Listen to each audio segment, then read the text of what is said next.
Abonnez-vous sur votre chaîne OSR Monde et activez la cloche pour ne rater aucune de nos prochaines vidéos. Patrick bu mu oote yéen ñëpp yéen ñëw waaw Almakhtar lu mu wax la rek uni et endurant mooy tax ñu gagné uni déjà mooy force yëpp ànd te xam ne benn ennemi la ñu am mooy système bi ak ñi ci nekk ak seen chef yi nekk seen ginnaaw seen lobby yeeg noonu donc ce n'est pas l'heure de nous disperser ku ne di xool lii parce que ñoom loolu lañ bëgg a instant bi nii yónni nañ seen nit ñi télé loolu lañ bëgg nag pour ñu disperser pour kii ne non man kii moo taxoon ma génn kenn lee moo taxoon ñu génn ñun li ñu war a xam rek mooy suñu réew moo taxoon ñu génn même su fekkee Ousmane Sonko moo ko symboliser mais li taxoon ñëpp génn mooy suñu réew démocratie justice samp fi réew moo xamante si nii ñëpp dinañ mën a dund si jàmm jeene ba maa lay showloo xam nga merci beaucoup massa tout le monde franchement massa tout le monde et courage parce que combat buy doog a commencé la donc bu nu félicitante dañuy encourageante te xam que ni il faut être endurant comme ni ko Almakhtar waxee endurant et uni instant bi nii xam nga la moo ma jaaxal ci politiciens yi ku ci am mbokk politicien te mu bokk ci système bi mooy suñu noon yi nga wax leen ne leen booy yeewu nañ ñoom ba léegi xam nga pourtant ñu on vous a entendu on vous a patati patata mais ça se voit que ni ñoom xamuñu ne booy yeewu nañ ñoom pour ñoom xale yu ndaw xale yu ndal waxal bu njëkk jox leen ay ataaya ay nervi sol leen ay t-shirt pour ñoom xale yooyu la ñuy waxal toujours comprendre nga ba tax na léegi pour ñoom quand tu vois la télé nga def benn air de quelqu'un de sérieux tu t'habilles costume je sais pas quoi et quoi et que tu parles da ngay am benn ascendant ci jeunes yi parce que dañ lay non loolu démystifier nañ ko booy yi xàmme nañ seen i noon il faut que politiciens yéen ñi am mbokk politiciens ngeen wax leen ko wax leen que ni booy yi xam nañ léegi ñan ñooy seen i mbokk ak ñan ñooy seen i noon ñan ñoo leen delloo ginnaaw ñan ñoo leen sàcc ñan ñoo leen toroxal ñan ñoo nax seen i papa seen i yaay ndax seen i maam ba gas leen ba suul leen xam nañ ni système boobu léegi booy yi xam nañ leen 9 ans ngeen nekk ko au pouvoir faalewu leen booy yi dimbaliwu leen booy yi yërëmu leen booy yi di dee ci géej gi booy yi di chômer financement bi nga xam ne ñoom ñëpp ko bokk sax mënuñ cee jot bu amee financement bu amee yéen a koy jot ñi bokk ci yéen ak seen i jarbaat booy yi réew mi ñu nekk santiruñ sax réew mi ba mu jar leen jaar ci géej gi di dee yéen tey ngeen ne dégg nañ booy yi parce que dem ngeen ba jommi dem ngeen ba askan bi jug ngeen foog ni askan bi mos a jug rebelle wu askan bi jug rebelle wu ngeen jommi daat ne léegi dégg nañ leen il vous reste 2 ans da ngeen waroon démissionné sax mais bu ngeen démissionné wu il vous reste 2 ans yéen 9 ans yi ngeen fi nekk la moo tax déggu leen noonu booy 9 ans yi ngeen fi nekk milliards yi ñu doon dégg ñu koy sàcc di yóbbu mais la moo tax instant boobu noonu yéen bu dee dëgg la li ngeen wax dëgg la lu tax xalaatu leen noonu booy instant bi nii yéen nga xool nag nu ngeen kase combat bi nu ngeen dindee seen yëfu seytaan yooyu noonu c'est-à-dire gay maa lay ziar sama doom baay yéen a ngi xool léegi nu ngeen diviser combat bi nu ngeen jëlee ay booy ne dinañ leen woow am na booy yoo xam ne bëgg nañu ñëw ñu dimbali leen pour yéen daal wax leen politiciens yi wax leen que ni booy yi nekkatuñ ay xale yu ndaw yoo xam da nga naan leen dinaa dugal 100 milliards loolu say nerf yi nga koy def ak say cogg yi nga xamante ni ñoo topp sa ginnaaw booy seen réew lañ yor ils sont conscients maintenant de ci réew mi ñu nekk potentiel bi ñu toog xam nañ que ni ci jamaa la ñu toog nekkatul ne da nga leen di naxe ay wax leen dinañ indi milliards at bi après ñu indiwaat 100 milliards loolu mënatoo cee nax booy ça fait 9 ans booy yi jox la occasion boobu noonu utiliser woo ko dimbali woo leen ci il a fallu que nit yi di dee nga ciy teg seen bët te li ci gën a metti mooy yéen ñi génn su fekkoon am ngeen tuuti xol te respecté ngeen seen askan lu mu ndaw di ngeen condamné brutalité bi nga xamante si ni force de l'ordre yi def nañ ko brutalité bi da ngeen ko condamné ak nervi yi bu fekkoon vous êtes des gens de bonne foi yéen ak parti bu ngeen mënta bokk su ngeen demee à la télé lu ngeen di njëkk a wax mooy da ngeen di condamné que à côté des policiers il y avait des nervis armés à côté des policiers yi nga xam si ni officiellement c'est des hommes de tenue ñun ñoo leen di fay à côté de il y avait des nervis armés yéen bu ngeen demee télé te ñaawluwu leen loolu vous êtes pas sérieux vous n'êtes pas amu leen xel baaxu leen du ngeen ay nit yu baax donc non seulement yéen ñi dem ci télé ba dénoncé wu leen nervis yi dénoncé wu leen brutalité bi ñu ngi rey nit ñi dénoncé wu leen ko yéen a ngi dem télé parce que gis ngeen ne askan bi jug na ngeen toog gisante seen biir na naka la ñuy dëppee tendance bi ñu ne woo nañ jël plan de communication donc yéen a ngi toujours dans la politique politicienne toujours yéen a ngi dans la politique politicienne maanaam yéen jëlu leen sax temps wu xalaat ni mettit am na pour de vrai ngeen sincère ba askan bi xam ne métti lu ngeen ko automatiquement dem ngeen duggaat ne nañ jël plan de com bi nañ génn rek daal di wax ka ni dégg nañ seen wax nañ leen jox 100 milliards at bi ni ñëw nañ dugalal 100 milliards yéen a ngi foofu toujours ak ñi wàccoon kii taxul ñu wàcc lee moo tax ñu wàcc lii moo tax ñu wàcc yéen a ngi toujours dans la politique politicienne amul sax un moment de répit boo xam ne vous vous dites non franchement nañu masawu askan bi nañu condamner les tirs à balles réelles nañu condamner la brutalité des forces de l'ordre nañu condamner les nervis yi nga xam ne ils étaient accompagnés avec par les forces de l'ordre nañu condamner cette barbarie bu am nañu condamner ces gens yu génnoon di rey ay manifestants ay xale yu ndaw yoo xam ne ils étaient même pas armés yéen génnu leen sax ngeen def loolu seen première génn dafa waroon nekk condamner même su fekkee du dëgg ci yéen askan bi xam ne yéen a ngi tricher mais première sortie yi ngeen def mooy naka lañ tourner tendance bi à notre faveur naka lañ fexee ba tendance bi du dem ci Ousmane Sonko naka lañ fexee ba booy yi gëm que ni non ñun combat démocratie ñu yëkkati woon du Ousmane Sonko non booy yi dañoo xiifoon rek mais du question yéen seen première xalaat mu ngi nekk ci nekkul sax ci dimbali askan bi de nekkul sax ci massawu jeunes yi nga xam ne ñu ngi leen di rey ñu dee par ëpp na 10 seen première xalaat bi ngeen lëloo bi ngeen jommee ba lëloo mooy jeunesse bi bëggul dara ay dof lañ nan lañ wax que ni dinañ leen recevoir nan lañ wax que ni dinañ dugal 100 milliards dugalaat 100 milliards yéen bërki dem ngeen dugal 1000 milliards ci ceeb boo xam ne xar yi sax bëgguñu ko 1000 milliards ya ñu woo leen di ngeen ko doxalee baaxul ñuy woo nu mu tudd Omar Faye nu mu tudd xaw ma nan Faye borom nel bu paa bu dof boobu rek ñu koy woo mu ne ñëwul of nag ne ñëwul Sénégalais yi di jooy loolu ceeb bu bon bi bi ngeen jëndoon sax te baaxul Sénégalais yi di ko jooy àggagul ngeen ñëw yokkal leen ci rey seeni doom amul leen lenn lu ngeen leen naxee naan 100 milliards beneen 100 milliards dana ñëw at bii di ñëw beneen 100 milliards yéen il vous reste à peine 2 ans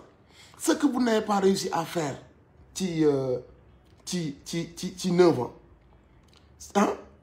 qu'est-ce que naka nga koy defaree ci 2 ans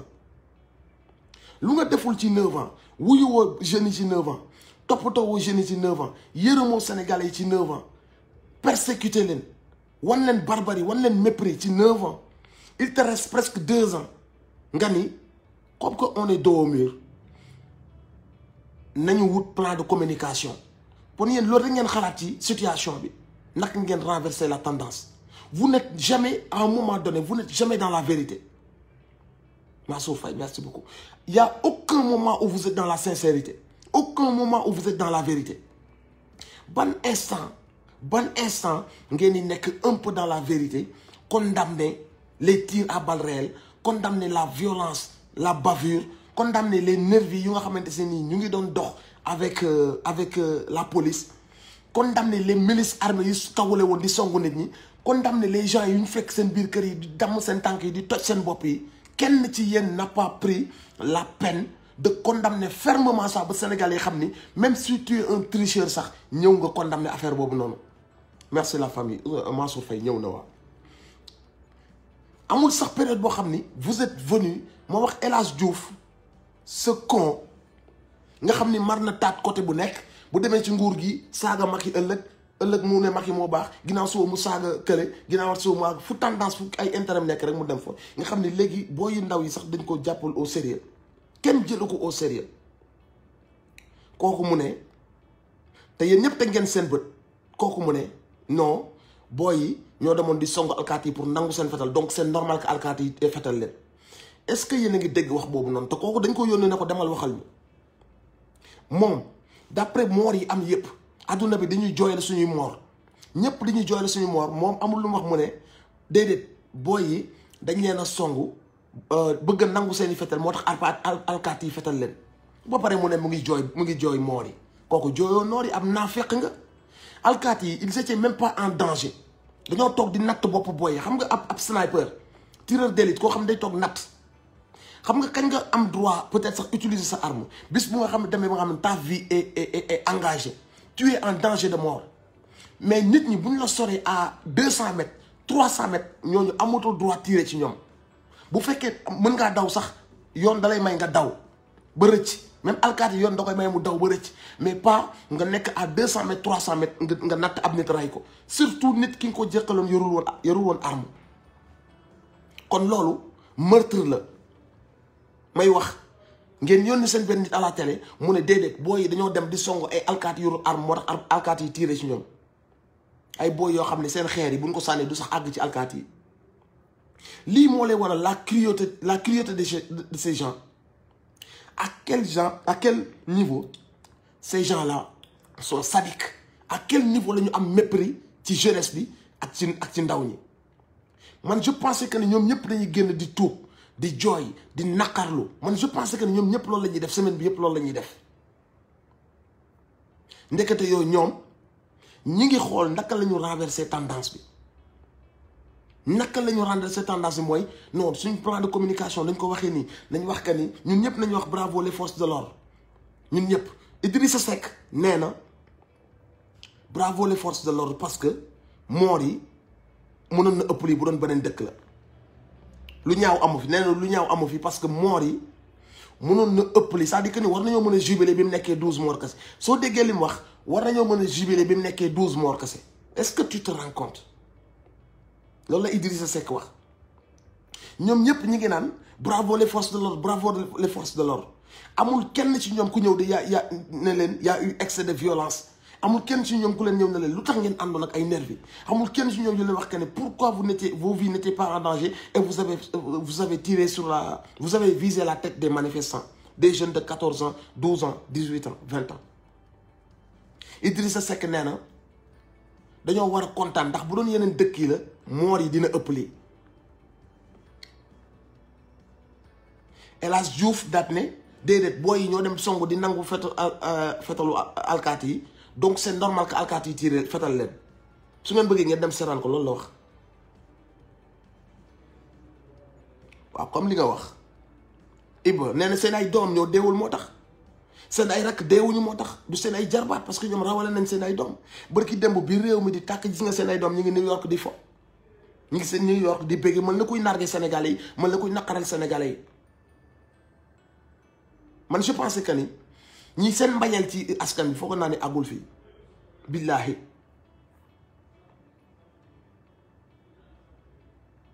mais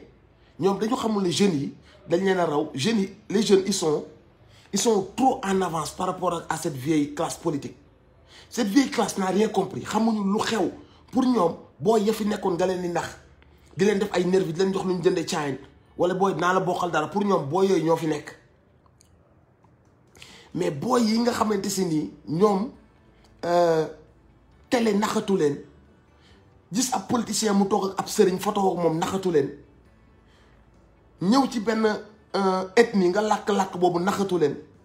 ñëw ci benn région nga woote woo région boobu naxatu leen. ñoom pour ñoom jeunes yooyu noonu war ngaa mën a ñëw tenir leen benn discours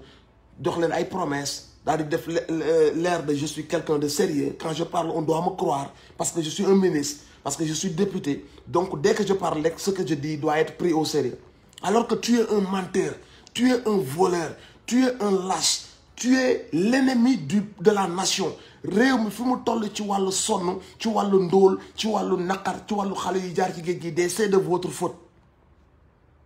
à quel moment lañ leen war a jël au sérieux yéen bu ñu leen di jël au sérieux fan lañ koy teg maanaam est-ce que ñun da ngeen ñoo liggéey wala da ngeen ñoo maam wala un moment donné da ngeen ñoo jënd ñu nekk seen i jaam yéen kan mooy jàkkaarloo teg yéen ngeen di wax mu leen déglu.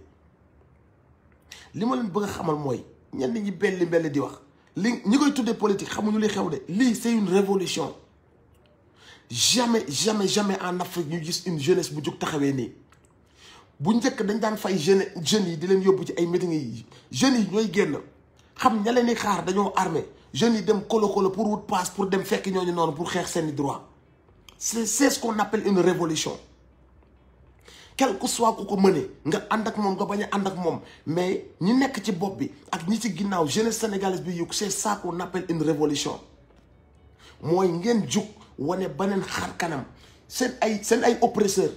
ñu yàgg leen wax que ni bis bu ngeen jugee yeneen leen ëpp doole bis bu ngeen jugee yeneen ëpp doole bis bu ngeen jugee ëpp doole ba mu yàgg ngeen ni est-ce que duñu essayer jug ngeen di jug par benn ñu gis benn Abdou Karim Xurum Xaq muy wax dëgg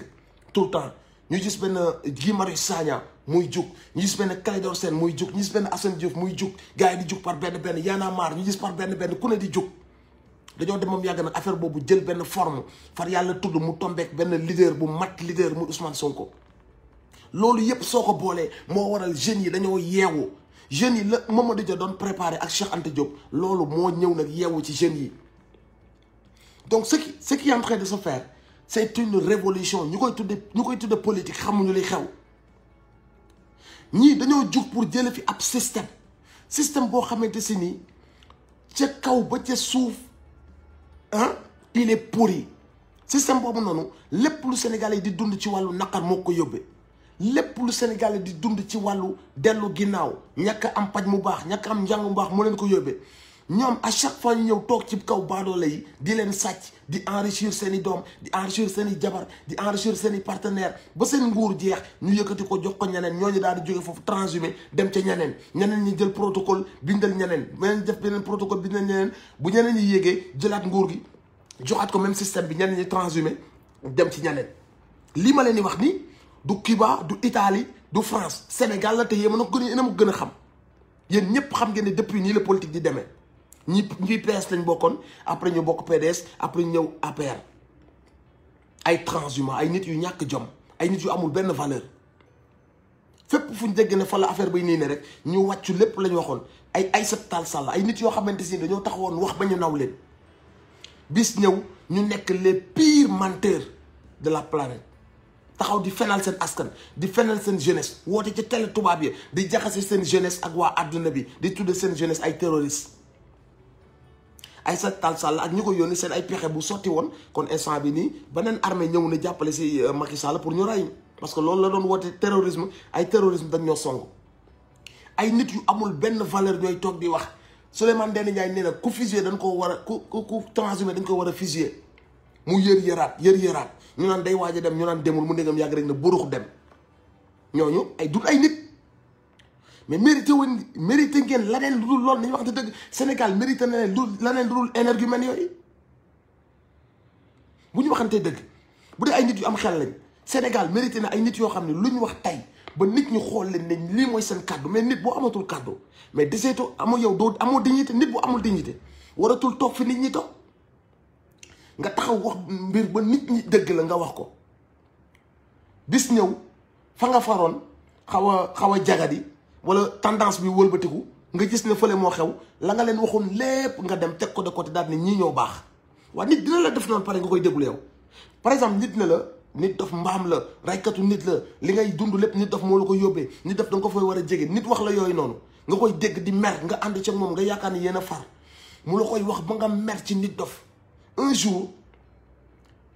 nit dof woo ko dig ko benn poste jox ko xaalis wax ko ne ko xool dinaa la yóbbu fële kooku noonu daal di ñëwaat ne nit dof daal mooy ku baax ki nit dof mi ngi liggéey nit dof maa ngi koy gis ne fa mu jëlee réew mi indi na ay vaccin nit dof mi ngi góorgóorlu waa kooku bu la waxee bu defee loolu ñëw di la wax loolu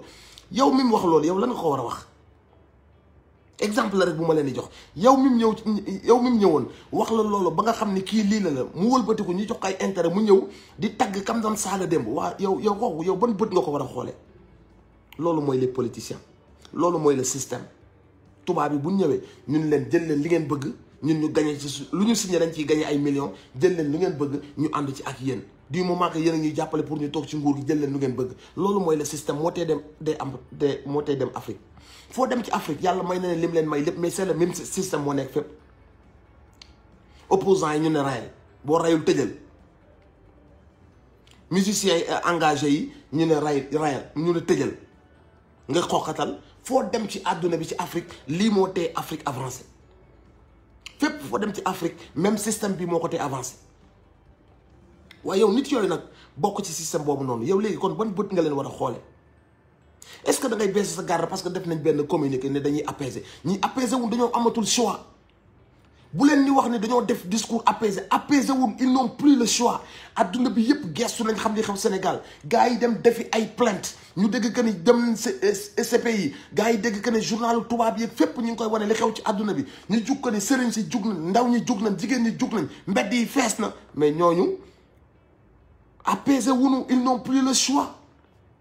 bu ñu doon apaisé ba benn bakkan rotee lañ naan déet mbir yi ëpp na nag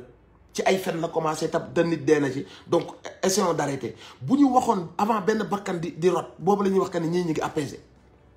mais benn bakkan dafa dee ñu continuer di rey ba ëpp 10 askan wi gën a jug ñu xam ne suba gars yi dañuy jugaat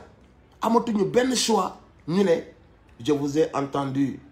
vous avez dit nanana est-ce que naïf gu war a tax nga baisser sa garde. J'ose espérer que non barki yàlla jàppe naa que ne bi ñuy wax da ngaa taf say nopp wala ngeen leen reetaan man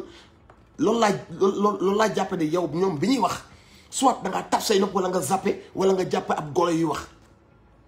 changement boobu am na ci diggante bi pour yéen ba ñu ni leen waaw dégg nañ leen dégguñu leen pendant 9 ans il y a 5 jours ñuy rey booy yi dëkk Parcelles di rey booy yi dëkk Bignona di tirer à balles réelles kooku noonu nga xam ni dem na ba nga xam ni xalif généraux yi lâché nañ ko parce que xam nañ ne du nit yu baax jigéen ñi ñëpp jug nañ suñu yaay yëpp jug nañ ndaw yëpp jug nañ kooku xam ni amatul benn porte bu dul ñëw rek daal di lewatal mu ñëw lewatal yéen da ngeen di bees seen garde code daal ni lewatal na da ngeen di fàtte seen 12 morts yi mu seetaan loolu question yi laa leen di posé est-ce que yéen da ngeen di fàtte que ne ce gars là bi ñuy rey seen doom yi di rey benn par benn mu toog. Néewul massa néewul arrêter le carnage néewul arrêter la brutalité néewul je suis contre ces nervis qui frappent les civils mu noppi ba mat 12 mu nekk dos au mur amatul nu muy benn choix mu daal di jëw def benn discours 10 minutes léegi daal kon yéen pour yéen le gars franchement apaisé il a fait un discours où ñaanana kon yéen loolu ngeen di gëm damay laaj damaa jàppe que ni seen fulla ak fayda ak seen ngëm-ngëm ak seen sens de la responsabilité ëpp na loolu man loolu laa jàpp naa que ni yéen maanaam xaar sax kenn mënatu koo naxee noonu guddi ñu toll noonu waxuma la ak nit ku ànd ak xelam. France sauvé wu leen seetaan na ba dernière minute ba mu am ay mort donc France sauvé wu leen seen soulèvement populaire seen fulla ak fayda. seen xam gi ngeen xam ne su ngeen jógee yéen a yor le pouvoir loolu moo leen sauvé xam gi ngeen xam seen bopp fippu gi ngeen fippu jug gi ngeen def say ngeen xam ne def ngeen say boobu ngeen dem def askan bi yëpp jugandoo loolu moo leen jox seen liberté nekkul ne Macron moo ni ko déedéet bàyyil diw bul dóor diw apaiser nekkul ne Macron ñooñu dañoo bëgg a ñëw pour hold up seen victoire.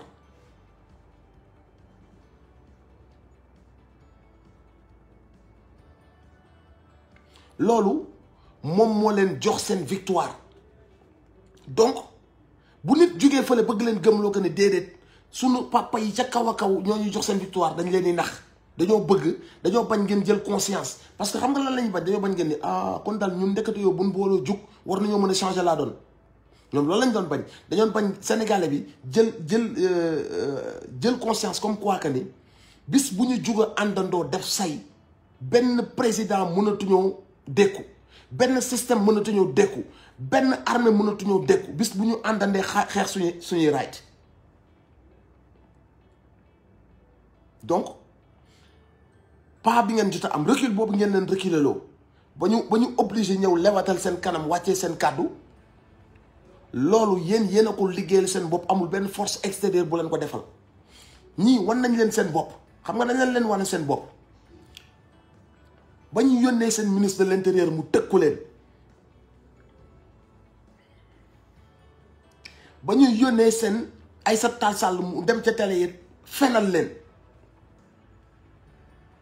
ñu préparer seen plan wax seen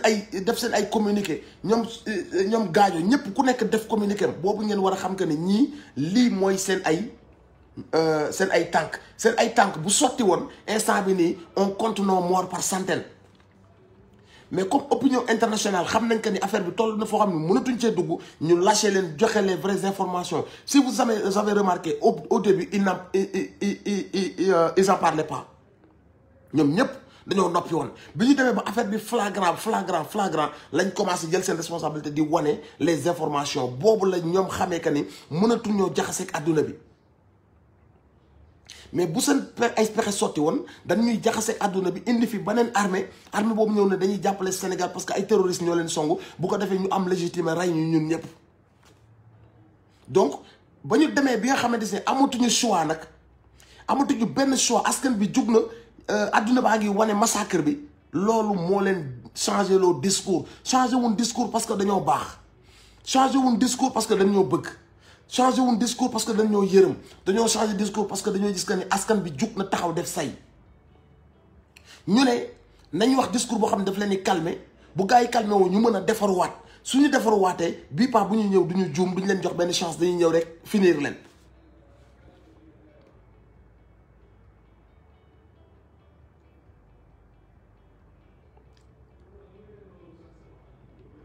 Mais dis-moi, est-ce que Sonko a dit de changer le système? Bon, xam nga pour répondre question boobu noonu changer le système bu dee ci wàllu Sonko ngay wax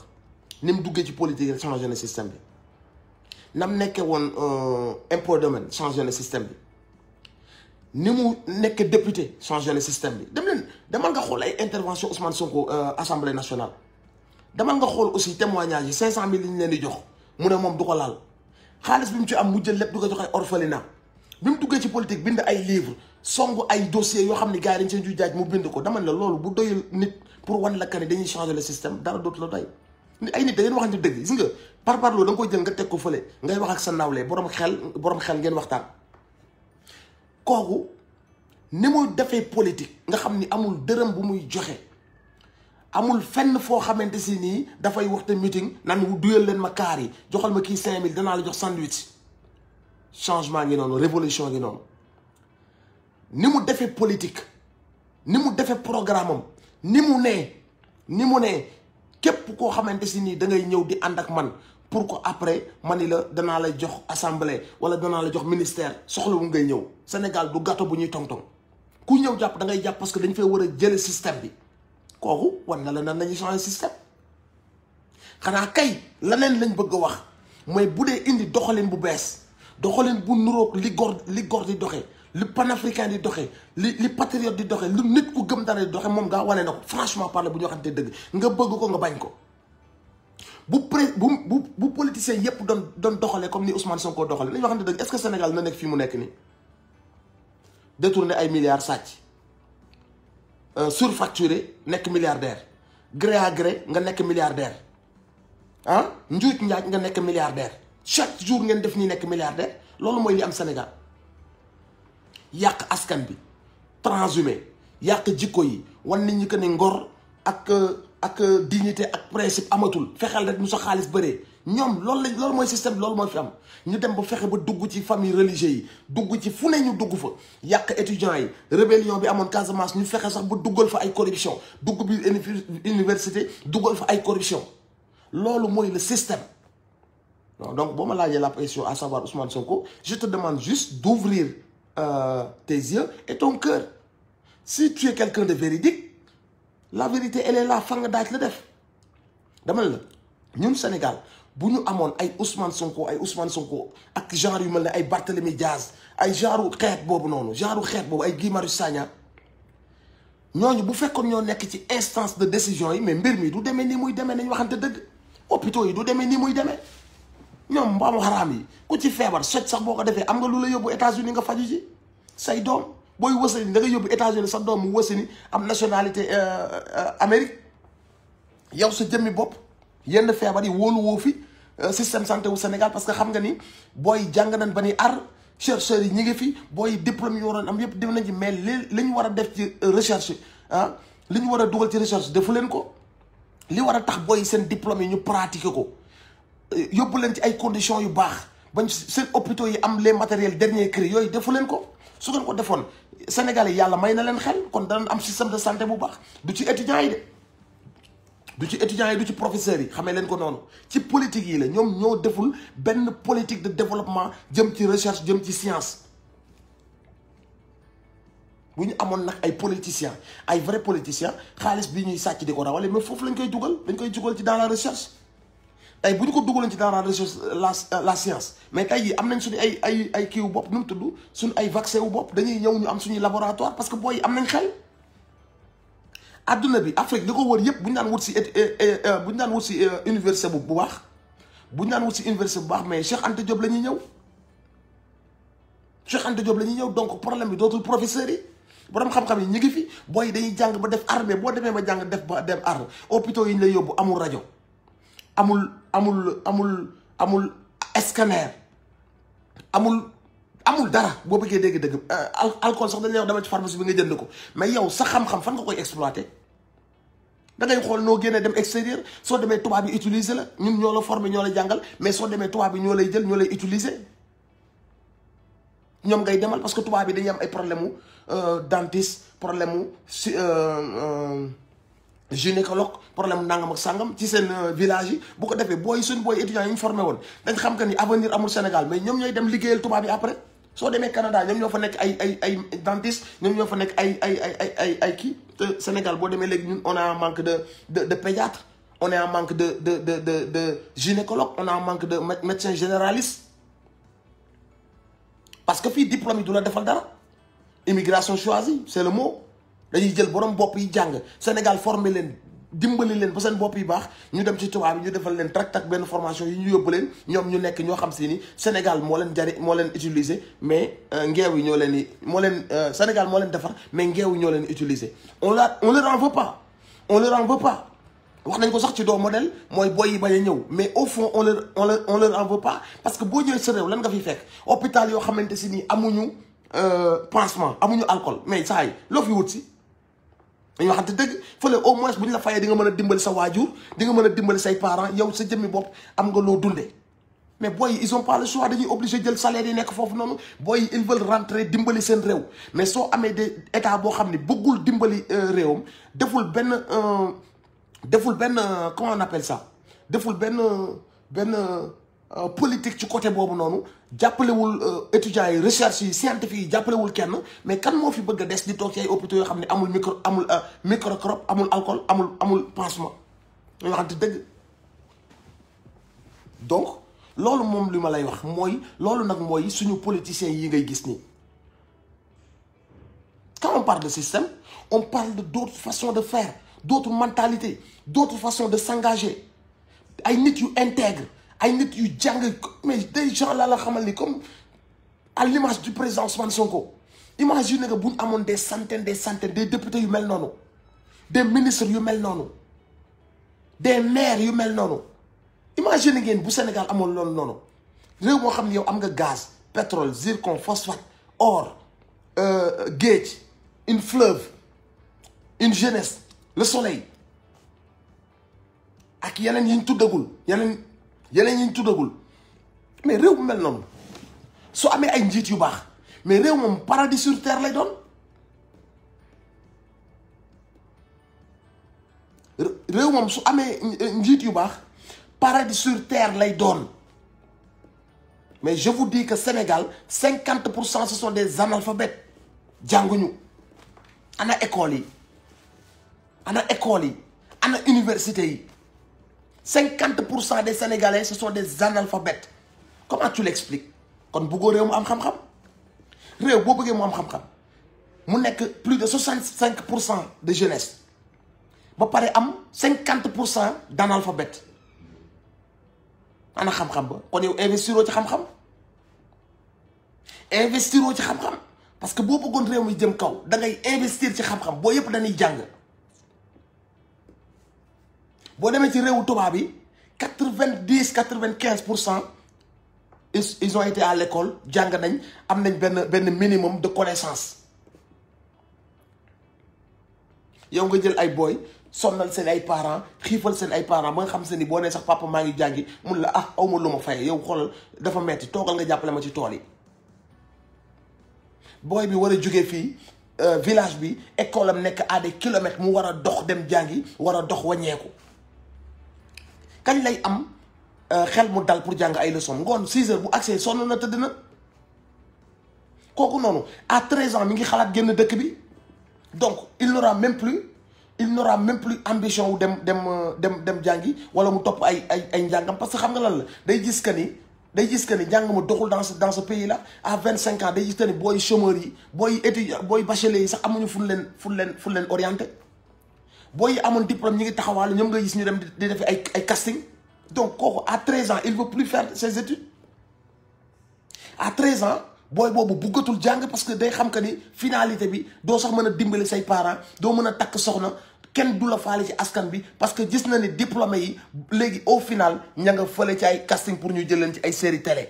C'est ça la réalité c'est ça ce système bi ñu war a changer réew mu yàlla may richesse yi c'est anormal ngay dégg na réew moom lii lay dund ñaar yooyu c'est tellement maanaam xel nanguwul ne réew mu am lii yëpp ci ay richesse lii lay dund. Donc au final tu remets en question ci tubaab bi yow ton intelligence parce que boo toogee ci tubaab bi ne am naa lii ci ay koom-koom mais lii lay dund ci pauvreté kon tubaab bi naan la tu n'es pas intelligent te bu la ko waxee doo mën a défendre sa bopp. tubaab bi il a rien tubaab bi il a pas de pétrole. tubaab bi il a pas de diamant tubaab bi il a pas de pétrole il a pas de gaz il a pas de soleil mais avec son cerveau il a réussi à organiser benn système boo xam ne dana dund bu yemb mais yow nga am lii yëpp tubaab bi amul. tubaab bi c'est des populations vieillissantes je te le rappelle ñoom ñëpp ay màggat lañ yow nga am lii yëpp tubaab bi amul ba noppi nga di tubaab bi. Nous vivons dans l'extrême pauvreté, nous vivons dans la famine, nous n'avons pas accès à la santé, patati patata. Mais normalement, loolu c'est aveu de manque d'intelligence. soo ko waxee ab tubaab bi daan la mais donc toi tu n'es pas intelligent. boobaa nan ngay justifier sa bopp da nga naan ko sunu njiit yi soo ni ko sunu njiit yi tu es responsable parce que bokk nga ci ñi leen fal. kon bi fal jotee pourquoi tu n'as pas eu l'intelligence d'élire les bonnes personnes. bu la ko tubaab bi posé am na dëgg ci sa kaw.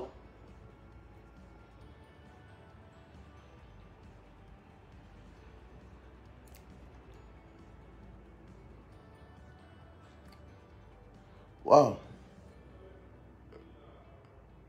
ku ja ati non ku bëgg a tirer na tirer dama ni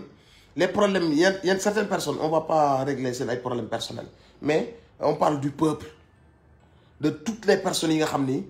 neexuñ kenn mënu leen manipuler xam nañ la réalité ñu ngi ci li ñu war a nekk xam nañ lan mooy lan. Les gens qui ont une certaine rancune dem di ko dugal feneen ak feneen noonu c'est perdre du temps d'aller essayer de parler avec certaines personnes. dama ni la masse xam nañ nit ñi yeewu nañ nit boo jàkkaarloo moom di ko wax dëgg xam na ni dëgg ngay wax soo ko dee fen dina xam da nga koy fen soo ko dee manipuler dina xam da nga koy man soo amee benn rancune bi tax ngay jéem a justifier say argument dana ko démasquer parce que tôt ou tard xol lu ciy génn day mujjee feeñ nit ñi dañuy xam que ni tu es un menteur wala ñu xam que ni tu dis la vérité wala ñu xam que ni da ngaa am benn rancune mais da nga làqatu ci ay kàddu dëgg pour jàllale say fen ak yooyu nit ñi ils savent faire la part des choses. dëgg moom kenn mënu koo xeex ndax yàllaa ko moom donc li ma la fa limal lii yépp boo wax la ko bala wan la ka ni ñun boog bu ñu tubaab bi ne vous n'êtes pas intelligent on doit remettre suñu bopp en question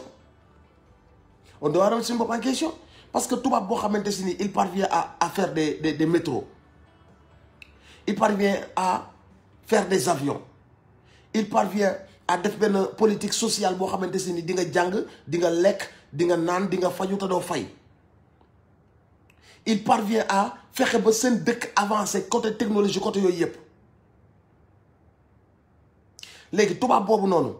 amul dara lépp da ko xool par intelligence naka lay demee ndax askan bi naka lay sampe dictateur bi naka lay créer guerre civile fii naka lay demee fa la ñu signal ma lii naka lay demee fii sama ancien colon yi may wax ak ñoom nii may wax ak ñoom ne su defee noonu ba def noonu loolu jural ko moom mu yóbbu ko ay dëkkam ba waa dëkkam di dund ci jàmm léegi tubaab bi bu taxawee xool la yow nga am diamant or pétrole soleil am la mer am la jeunesse am tout ça ba noppi mu gis la ngay dund la misère la plus totale mais il a le droit de te dire que toi donc tu n'es pas intelligent remets-toi en question parce que munoo am lii yépp ba noppi di dund dans la pauvreté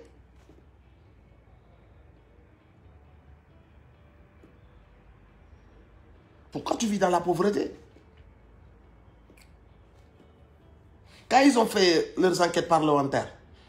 daw justice ñu daw justice dem xool leur truc parlementaire lan lañ def dañoo demoon di takkal pour takkal président Ousmane Sonko far ci seen ay seet ñu gis que ni y a des hectares qui ont disparu bi ñu ñëwee dañ ni am na ay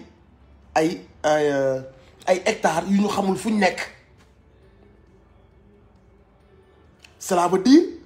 que ni xam nañ que ni am na hectares yoo xam ne am na nit yu ko sàcc. L'affaire de Mamour Diallo le fait que Bassirou Gueye lànk waxu ci le fait que Macky Sall bëggul woon enquête bi aboutir le fait que Sénégalais yépp xam que ni lii na ko Barthélémy Dias waxoon lii buñ ci liggéeyee dana am ay ponkal yu daanu le fait que Bassirou Gueye bu ñu nee Khalifa Sall mu gaaw jël dossier bi bu ñu nee Adji Sarr mu gaaw jël dossier bi te problème bële mu xool côté bële loolu bu leen yeewul ci seen ay milliards dara dootu leen yee lan ngeen bëgg mu yee leen pourtant seen milliards la. Aliou Sall 12 millions lañ ko doon fay par weer ci mbir moo xam ne amu ci xam-xam lan moo tax solo yéen Timis embauché Aliou Sall comme expert pour yéen posez-vous la question lan moo tax Timis doon fay Aliou Sall 12 millions par weer posez-vous cette question lu tax ngeen ragal ko il est le frère de qui? Formation journaliste def c'est un piètre journaliste il est même pas un bon journaliste donc journaliste mais dañ ko woo ci mbiru pétrole ak gaz di ko ci fay 12 millions par weer est-ce que am nga courage poser la question pourquoi Timis jël Aliou Sall le frère du président fay ko 12 millions di ko fay par weer pendant 5 ans pose-toi la question pourquoi lan ak lan la signé. loolu mu signé bi affaire bi dee waaj a kalaate ñoom ñu jaay ko biñ ko jaayee ba léegi nii ñaata lañ continuer di ci am ñoom parce que jaayuñ seen part yëpp am na loo xam ne dañ koo garder waa léegi yow mi nga xam ne yow loolu buñ ko jaarale woon yoon moo war a defar say hôpitaux defar say tali créer emploi booy duñ jaar ci géej gi loolu yooyu yëpp ñu jël ko seen signature boobu moo la ko xañ yow léegi kon yow ban yëg-yëg nga war a am ci loolu lan moo ci war a nekk sa taxawaay yow mais nag nit comme ni ko Malcolm X waxee ki nga xam dañ koo def jaam te nanguwul a jóg fippu kon kooku jarul xeexal xam nga kan moo jar a xeexal ki nga xam ne pare na pour fippu dog mbuumu njaam ki nga xam ne nee na maa bañ lii kenn dootuma ko def mais kooku jar a xeexal donc ces gens là pour ñoom à chaque fois bu ñu wéetee comme lii leen dal nii dañuy dem gisante seen biir waxtaan seen biir daal ne lii mooy nekk plan de communication bi. bu ñu génnee nañ waxee nii yow boo demee télé bi après kii télé bee lay dem kii bu waxee ni kii na waxee nii kii waxee nii après ñu endormir jeunesse peuple bi da ngeen koy nangu ba kañ sa noonu kii rey say doom di tirer à bout portant di natt seen bopp yi mais kooku noonu yow ban taxawaay nga war a am ci moom mais mu ful la mooy jaay Dakar benn instant donné bul yaakaar ni yàlla mooy wàcc ak malaaka yi ana sa xel mi lu mu lay jariñ duma seen jaam maa bañ kenn duma ko def réew mi fi laa dëkk samay baay fi lañ dëkk fi laa juddoo lu fi am nii lay demee yoon gi ngeen di jalgati maa bañ justice bi ngeen di jël di ko utiliser maa bañ mais sa droit la loolu la ñuy woowee démocratie car damay waxtaan ak jamono jële benn waay mu ni ma dafa dégg gars yi di wax nouveau type de sénégalais mu ne déedéet wax boobu baaxul vrai type de sénégalais la ñu war a wax vrai type de sénégalais mooy l'espèce boobu noonu l'espèce de Mamadou Dia et de Cheikh Anta Diop ñi nga xam si ñu ngi ko jëlee ci Cheikh Ahmadou Bamba ak Maalaji Malick jëm ci suñu mag ñu baax ñi ba ci El Hadji Omar Foutiyou Tall ak ba ci Ceddo ya loolu mooy le vrai type de sénégalais donc bul wax nouveau type de sénégalais bu ñu rétablir le vrai type de sénégalais kon ngor du deñ dignité du deñ bëgg jàmm du deñ doon nitu dëgg du deñ doon gor du deñ le vrai type de sénégalais buñ ko tegoon ci kii bi am xel mu sell du deñ am diine du deñ am kersa du deñ bëgg dara ci sa àdduna du deñ bëgg say mbokk bëgg sa réew du deñ donc li ñu war a xeex mooy le vrai type de sénégalais mais transhumants yi ñi nga xam ne lu ñu wàccu tey suba ñu lekkaat ko loolu c'est pas le vrai type de sénégalais. xool leen la classe politique, ceux qui ont collaboré avec les colons, ceux qui ont collaboré avec les colons di signé ay mbir yu ñuy rey di tëj suñu ay héros parce que héros yi suñu ay xéewal lañ ñu doon défendral. ñi leen tëjlu ñi raylu Omar Blondin mais ñooñu duñ le vrai type de sénégalais, duñu ay vrai type de sénégalais. Vrai type de sénégalais du wor askanam dem for ci ay xonk nopp di ko signal loolu di ko signal di ko tëjal ñi yee africain yi. pour yéen ñan ñoo wax Senghor, ñan ñoo ko wax pour mu tëj Mamadou Dia? Posez-vous ces questions. ñooñu la président di jënd ci ñoom ab terre ba tey ñoom la président gis contrat total bi Thierno Alassane Sall doon wax mu gis ne bii ñeneen fay nañ lu ëpp mu wëlbati ko jaayee ko li gën a yomb parce que ñim ko jaay ñooñu ay maître am. loolu du vrai type de sénégalais te tey jii li ñuy dund type de sénégalais bii nekk fii ci système bi moo ñu ko teg. kon vrai type de sénégalais bu nekkoon ci poste yooyu noonu du signé lu mel noonu, du dugal Mamadou Dia ci kaso bi, du teg coono boobu Cheikh Anta Diop. vrai type de sénégalais su nekkoon loolu du fekk ku mel ne Mamadou Dia mu tuumaal ko coup d'état. dañu waxante dëgg. donc ñi nekk fii ils ne sont pas représentatifs du vrai sénégalais. ce sont des marionnettes yu ñu yónni pour ñun lor seen askan moo am Côte d'Ivoire moo am faneen ak faneen. boo demee en France ci hôtel yu mag yi am na palace yoo xamante si ni milliardaire saoudien yi kese ñoo fay dem ak doomu président africain yi. buñ ñëwee chef hôtel yi dañuy rang di leen nuyoo ñaari loxo di leen raamal ñuy yëkkati di maye ay millions yu dul jeex. buñ bëggee jënd benn ay yére wala fenn dañuy woo couturier yi gën a mag ne leen tëj leen seen boutique yi ñoo ngi ñëw ñooñu dàq seen client yépp ibbi leen boutique yi. magasin bu ñuy waaj a dem dañuy woote ne man doomu président diw maa ngi ñëw ci def ci shopping ñu tëj seen magasin dàq ña fa nekk ñëpp xajal leen. fan lañ jëlee xaalis boobu noonu doomu président yooyu noonu xaalis bi ngeen waroon a fajoo, xaalis bi waroon a defar seen école yi, xaalis bi waroon jënd seen bus yi tabax école yu bari booy yi mën a jàng, xaalis bi mu waroon a tax booy yi am liggéey, booy yi am ki xaalis boobu noonu moom la booy bu yor dem di jënd oto bu ko neex heure bu ko neex jënd ci dëkk ci hôtel yi nga xamante si ni minimum yaa ngi fay ay 20 000 euros par guddi nga dëkk ci suite yi gën a mag. fan nga jëlee xaalis boobu noonu? foo ko jëlee? pourtant de dëkk ba nga jógee billaahi bu nit filmé woon ne dëkk ba nga jógee lii la ñuy dund déedéet kon hôtel yooyu dañ naan loolu mënut a nekk. xam nañ ko sax mooy boo comme seen intérêt la mais ci peuple bi nga dem dëkk yooyu nga dem ay New York ay Paris su nit filmé woon ni la sa waa dëkk di lekk, la sa waa dëkk di daj nga leen kii nii ngeen gis ci hôtel bi ak kii di dawal oto bi lii la waa dëkkam di lekk wala fii la waa dëkkam dëkk dañ naan non loolu mënut a nekk. fan la jëlee alal boobu noonu?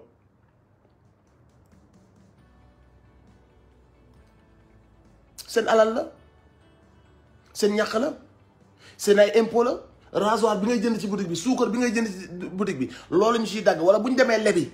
ne dañuy tabax tali bi fii ak fële 10 mètres bu waroon na nekk 1 million ñu fexe ba taxé ko 223 millions. ki waroon ñëw vérifier daal di signer d'accord def nañ ci 223 millions. ñu jël 1 million mu nekk frais yi après ñoom ñu jël seen 222 millions. ki waroon a def compte yi ki waroon a vérifier compte yi daal di jël 7 millions. ki yoroon marché bi daal di jël 15 millions. nan la ñuy amee xaalis rapidement ils deviennent des milliardaires. surfacturation buñ lebee bor ba mu ñëw bor ba bu doon dañoo leb bor ba mu ñëw bor ba ñëw ñu tuuf ko ci dëkk ba emploi liggéey di am chantier yi di jug nit ñi di liggéey di xaalis bi di dugg la taxoon ñu leb ko xaalis ba di dugg foofu muy créer emploi wala ñu liggéey ci mbir yoo xam ne mbir yooyu sax day gën a générer de l'emploi bu ñuy fay bor bi duñ ko yëg mais buñ demee lebi bor ba bu ñëwee dañuy yëkkati benn chantier surfacturer chantier ba fen bay bëgg a dee léegi leneen li ci des nag mooy askan bi ñu ne bor yi ñu def fay leen ko ñu ne ah jamono jii de foog ñu yokk suukar si foog ñu yokk dëwlin bi foog ñu yokk timbre bi foog ñu yokk nangam ak sàngam askan bi nga xam ne amul sax lu mu fajoog lu mu lekk moom mooy mujjee demaat di comp ca 15 yi mu yor ñëw di fay bor bi après ngeen daanuwaat ci yeneen bor parce que d'ici quelques mois dañu dem lebaat beneen bor ngeen defaat la même chose daanuwaat ci yeneen i bor tubaab yi ne leen ok comme maa leen di lebal dama leen koy lebal ci ay taux yu cher parce que yéen amu leen garantie wóorul ngeen fay ma tubaab bi bu la waroon a lebal benn affaire ci 0,5% tubaab bi ne la dama la koy lebal 7% wala 15% wala 21% parce que amoo garantie pour fay ma bu ko defee yow boo lebee 1 million 12 millions ngay fay tubaab bi day liggéey sa kaw bor yi di cumulé wu bu doon sax bor yi mi ngi créer de l'emploi bu doon bor yi mi ngi dugg fa mu war a dugg déedéet bor yi dañ koy sàcc dugalaat ko ci ay paradis fiscaux askan wi continuer fay bor yooyu noonu lii mooy système bi lii moo tax ñii ñëw di yëkkati xaalis di leen may naan booy naa ñëw seen ASC bi naa leen may 50 millions booy seen ASP bi dinaa leen may seen AS équipe nawetaan bi danaa fa ñëw naa leen may 500 000 may maa koy jënd booy seen gàmm bi man maa may 20 nag d'où vient cet argent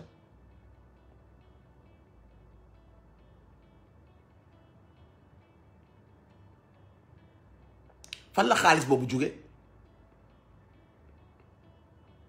xam ngeen ko xam nga ñun dañoo dem ba ragal a xool la réalité des choses day Saliou maa ngi lay ziar xaalis boobu noonu kooku di may fan la ko jóge seen poche la ko jëlee bu leen ko mayee d'ici une semaine yéenay demaat fayaat trou boobu noonu mu créé yéenay demaat fayaat ko waaye ñi gënuñu leen wax dëgg yàlla nag ñii gënuñu leen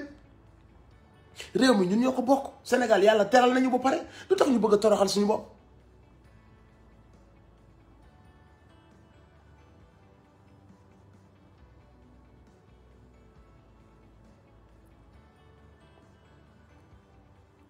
lu tax ñu bëgg a toroxal suñu bopp te yàlla teral nañu mooy nanguwuñoo jël suñu responsabilité bés bu nekk nañu daan naxe bu ëllëgee fa la ñuy jaaraat ñun ñu wane même naïveté bi ñu ñëwaat jaaraat est-ce que xam nga ni ab franc-maçon mooy dem nuyu sëriñ bi est-ce que xam nga loolu ñoom ak lobby yi ñoom ak góor jigéen yépp ñoo ànd est-ce que si sa biir bopp xam nga que ni kooku mooy dem photo wu ak sëriñ bi nuyu sëriñ bi raamal sëriñ bi est-ce que xam nga que ni kooku gëmul dara ci li muy def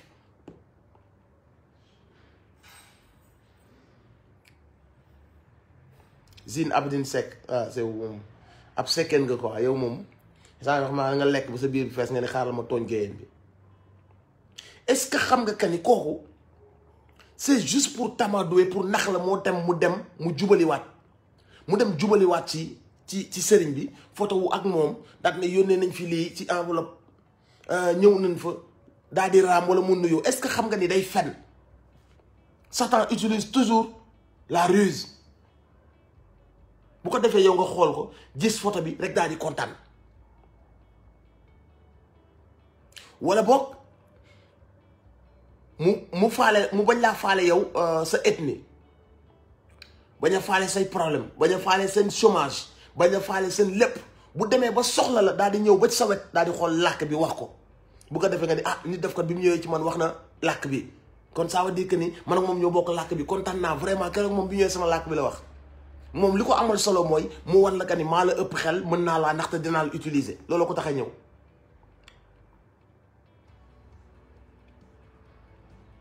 Dame Gaye maa ngi lay ziar mon frère merci beaucoup donc bis bu nekk fañ ñuy jaar moom la ñuy jaaraat am nga mbër yoo xamante si ni musuñoo jël position pour askan bi tey sax bi nekkee doo mur askan bi commencé leen a fëgg gis nga gars yi ñu ngi commencé jëlantu mais ñoom ñoo àndoon di fal président yi ñoo doon yéeg seen meeting yi di yëkkati seen loxo te bi ñuy yëkkati seen loxo xam nañ ni ñii ce sont les oppresseurs c'est le système biñ jëlee seen ay cachet fexe ba tegaat foofu système bi suñ kaw après ñoom ñoo wëlbati ko waat ne dañuy jàppale ba tey baax na comme ñëw nañu rek ba tey baax na mais ma jàppale rek nit aussi day baax aussi nga xam sa bopp. même politicien boobu mooy dem taxaw ak sa mbër bi indi ko ci mitinam wala mu photo ak moom bu ko defee nga ni waaye yow gis naa sama sëriñ sama politicien mu ànd ak sama mbër bi rek nga bàyyi émotion boobu noonu mu am nu mu la def. donc mu ñëwaat aussi jaar la fa mu la daan jaar même façon ci artistes yi même politicien boobu mooy fexe ba woo artiste bi photo wu ak moom wala mu nekk ci wetam. Aliou mon frère Aliou Diatta je t'aime moi aussi même politicien boobu moo lay ñëw jaar la ci sa ethnie say sensibilité yooyu wala mu jaar la ci sa tarixa wala mu jaar la faneen ak faneen. merci Kiné merci Sow Kiné merci fier de vous aussi merci.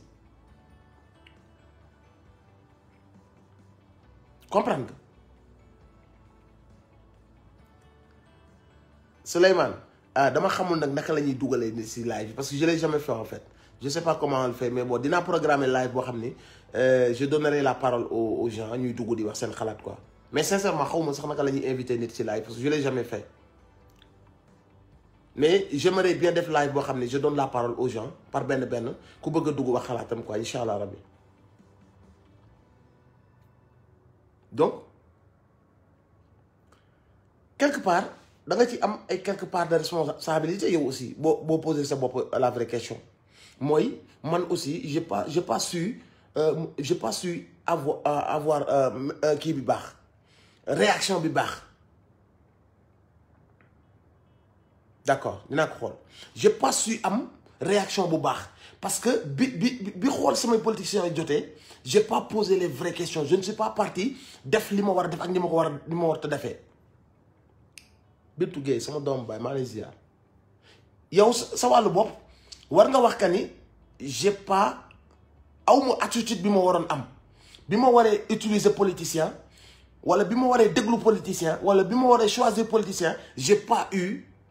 l'attitude qu'il fallait. Je me suis laissé berner à travers sama ethnie wala à travers sama religion wala à travers sama tarixa wala à travers sama région je me suis laissé berner par ce même bi nga xamante si nii bi ma ko falee laa ko gëj a gis yoonam nekkul ci suñu problème mu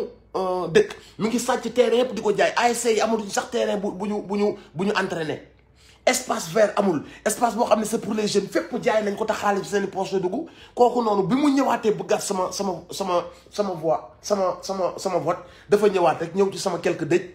ñëw ci sama kër suñu koñ def fa tee débat après j'ai été sensible à ça ma votel ko quelque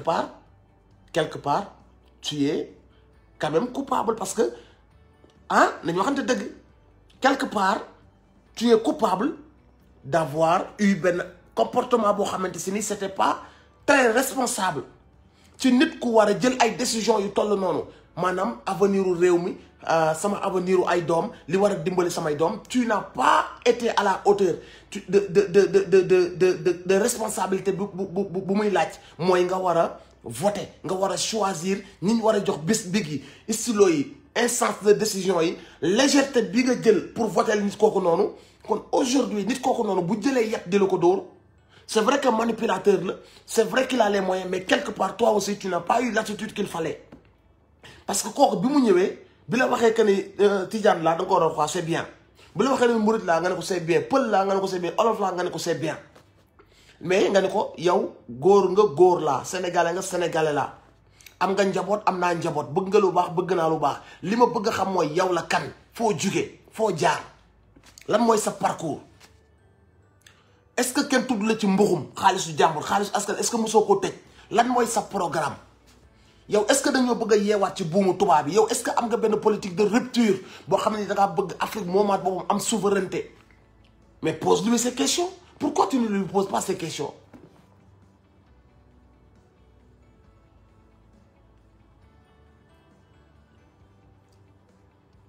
pourquoi tu ne lui poses pas ces questions bii Sall taxawaay Sonko nu ma koy gisee fii ba 2024 mooy mu bañ a changer mu continuer nekk ak askan bi mu nekk quelqu'un de véridique def liggéeyam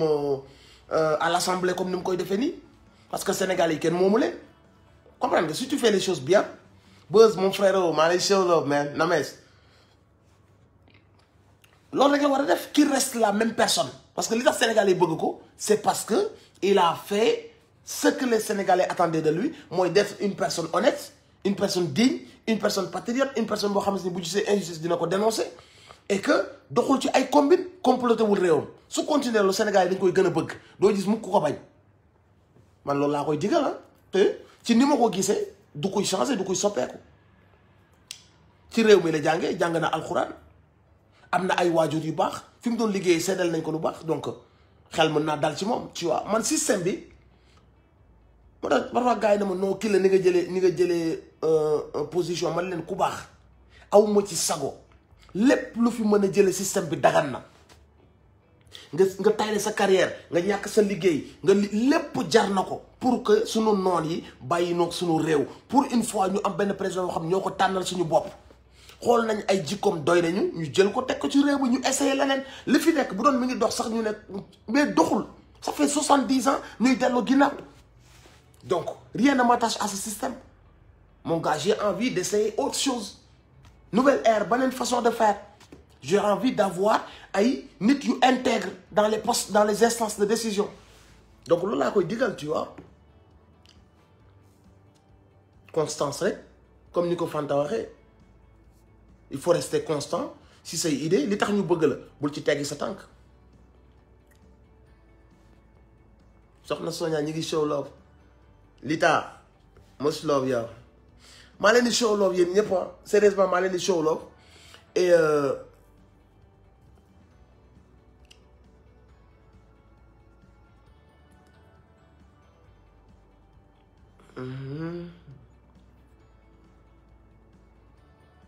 waaw frère wala boobu mais en tout cas man li may wax rek mooy jeunesse bi lii mu def nii loolu la yéex a def dañoo nelawaloon suñu parents yi nag ba defuñu ko parce que nag dañ leen di comprendre dëkk boo xam ne benn télé moo fa daan am télé ba télé nguur la nguur yi aussi mën nañoo dem ci ñenn ci sëriñ si am nuñ def ak ñoom dem ci ñenn ci waykat def ak ñoom pour ñu naxoon suñu parents yi dafa yomb nañu waxante dëgg pour ñu naxoon si waa kaw ga parce que waa kaw ga suñu mbokki kaw-kaw yi rajo rek lañ daan déglu ban rajo la ñuy déglu xam ngeen rajo bi ñuy déglu rajo boobu la neex buur ba la ñuy wax nañu waxante dëgg kon pour ñu naxoon suñu parents yi lu yomb la woon donc suñu parents yi lu ñu leen mere war nañ leen mën comprendre que ni conditions yi teewul woon pour ñu yeewu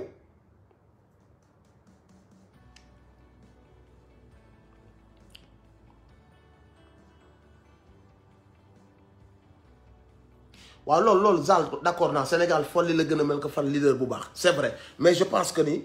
pour une fois parce que daawuñu am nag seen candidat bu ñu waxantee dëgg jeunes yi mosuñu am seen candidat xam nga jeunes yi dañu xam nga leen dafa baax si réew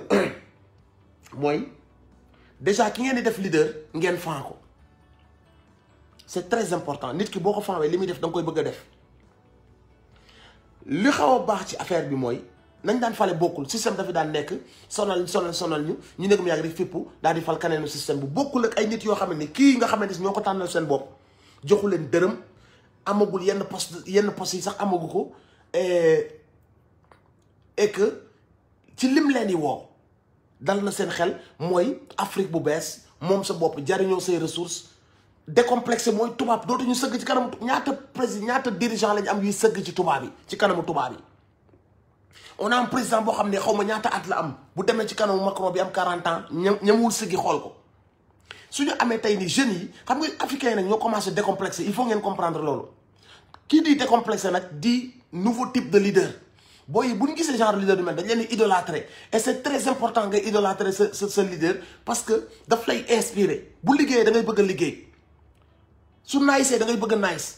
su nekkee gentle boy da ngay bëgg a nekk gentle boy lu mu nekk da nga koy bëgg a nekk parce que dafa mel ni comme Kagame bët bi ko Rwandais yi di xoolee Kagame dafay inspirer Rwandais yi à la réussite daf leen di inspirer au travail daf leen di inspirer à gëm seen bopp doon beneen façon peuple loolu moo tax jeune bu xoolee ba xool ba tànn da nga ko war a jàppale ci ki mu tànn mais pas yi fi nekk bëgguñu loolu dañoo soxor bu ñu sañoon dañuy nelawal jeunes yi ñoom ñu continuer toog suñu kaw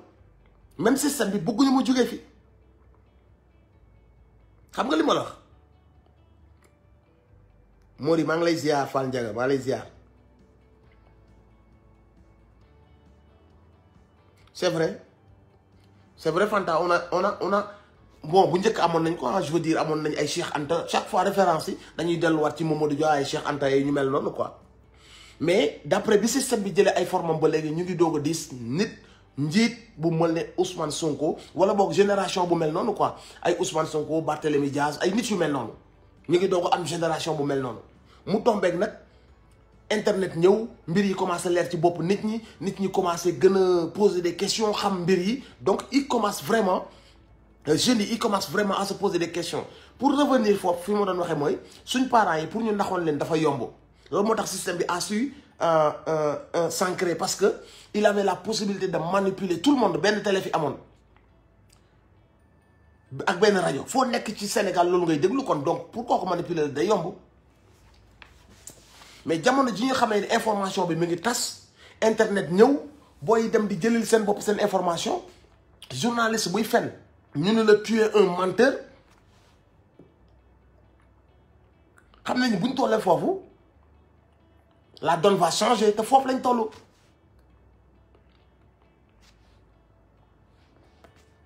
foofu la ñu toll guddi ñu toll nii des chaînes yi ñu leen yeew système bi chaînes yi mu leen yeew vous êtes en train de vous défaire de ces chaînes mooy lan mooy ngeen jug dakkal affaire bi nii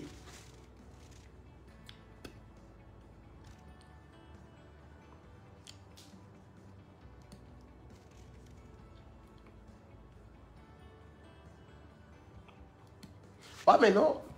opposition xanaa xamoo nguur goo xamante si ni yow yaa ngi ak appareil état yaa ngi ak député yi yaa ngi ak maire yu bëri yaa leen moom yaa ngi ak milliards yi ba noppi nga ragal ay opposants yoo xam ni Ousmane Sonko amul sax beneen poste bu dul député bu muy def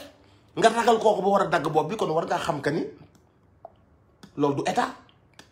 war ngaa xam que ni ces gens là amuñu ay idées ils ne sont pas compétents avec tout cet appareil là ngeen yor ba noppi dem di xool ay opposants pour dagg seeni bopp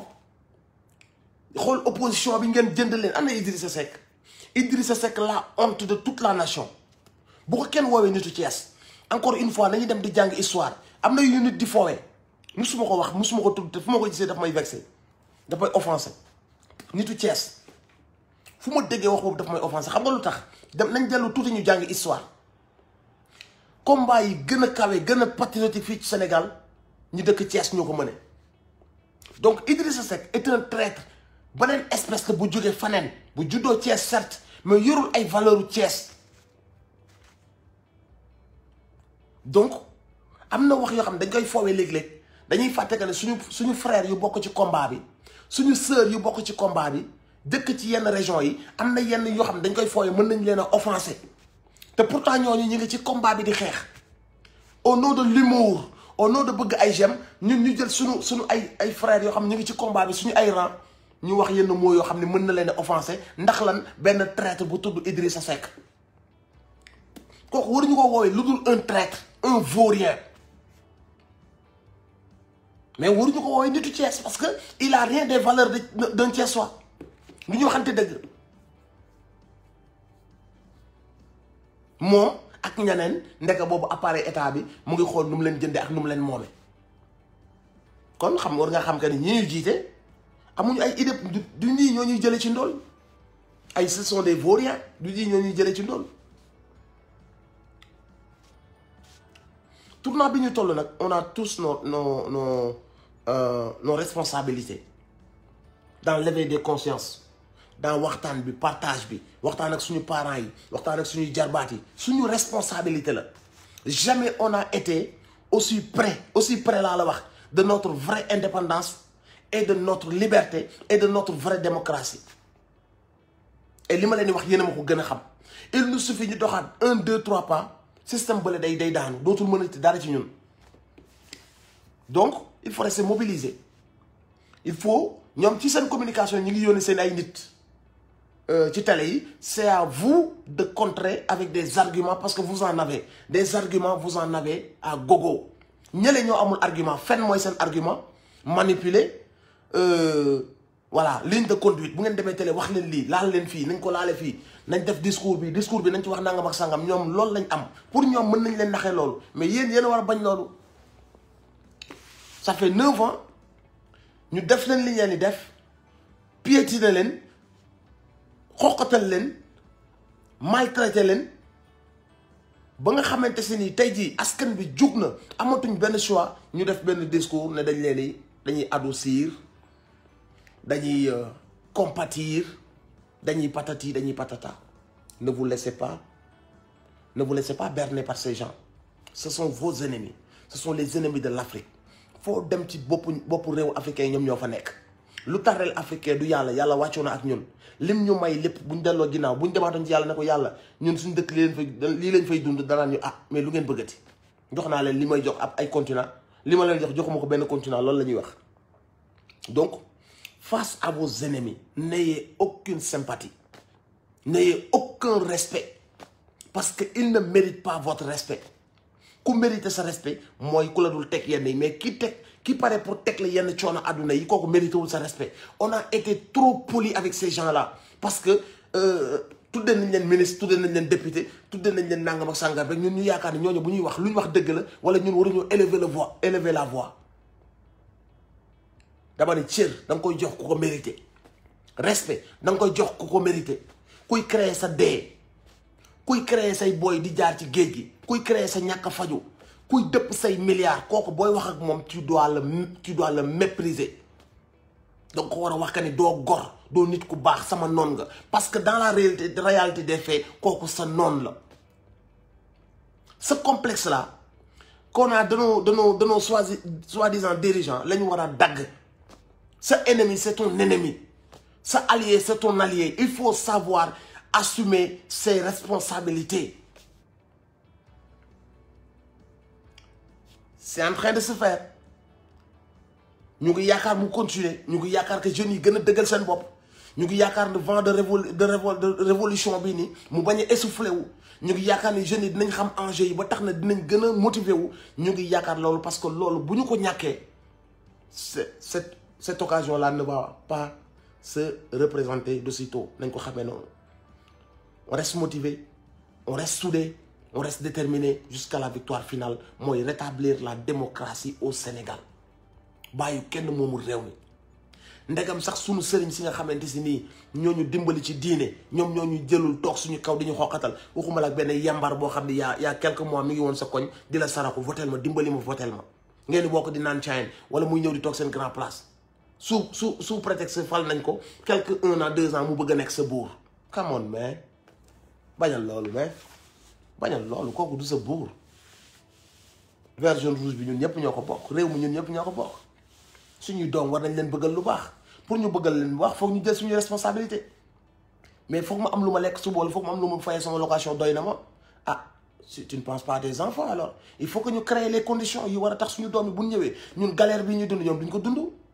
Donc, les sacrifices que cela demande, war nañ ko mën def avec honneur et plaisir parce que suñuy doom ñoo tax ñu koy def ñu bëri si ñun amoon nañ possibilité dem ci leneen nekk ci leneen mu nekk ay xéewali àdduna